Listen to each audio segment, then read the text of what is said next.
नमस्तस्यै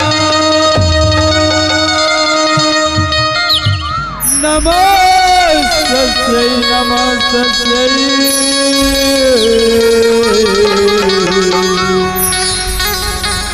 नमः तस्यै नमो नमः।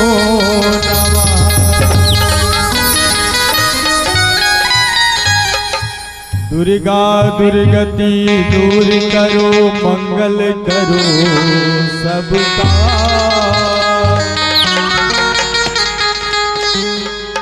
दुर्गा दुर्गति दूर करो मंगल करो सबका।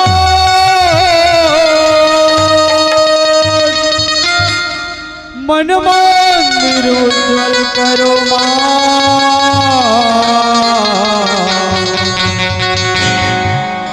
कृपा कर।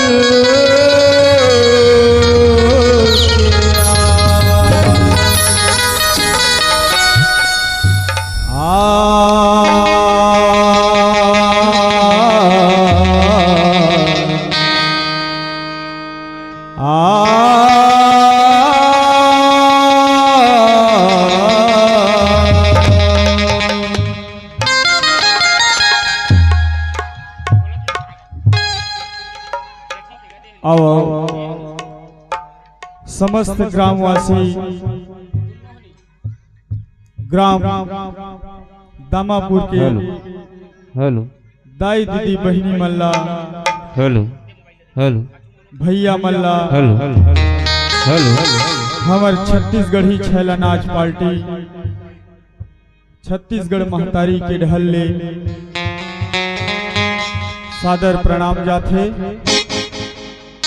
स्वीकार करी हो।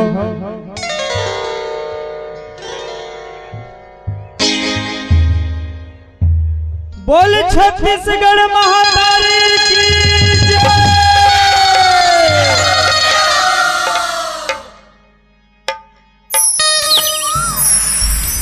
छत्तीसगढ़ महातारी वो दाई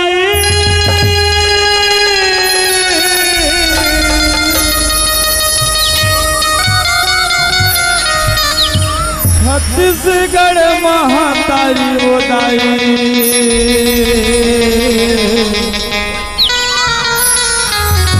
छत्तीसगढ़ महातारी।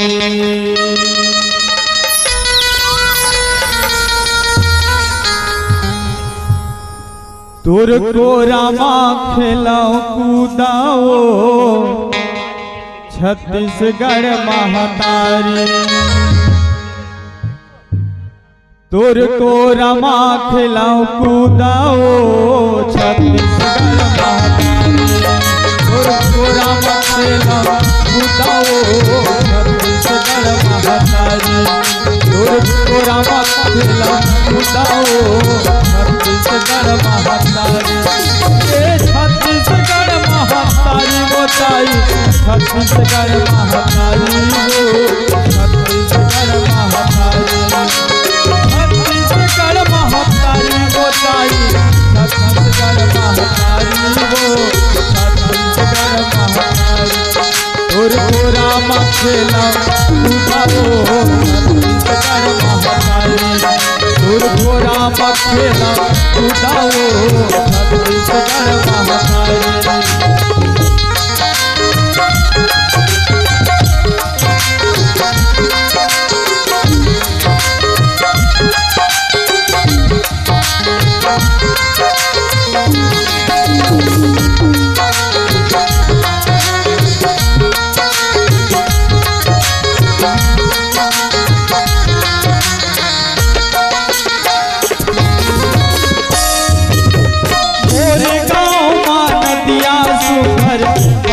पर के छैया है पर के छैया है मोरे गाँव मानिया सुधर पर के छैया है पर के छैया। आसत मटकत पनिहार में सब जोरे जोरे बनिहार जोरे जोरे बनिहार। आसत मटकत पर्वत बलिहारी सब जोरे जोरे बलिहारी जोरे जोरे पाट मठा गुरुदेव विराजे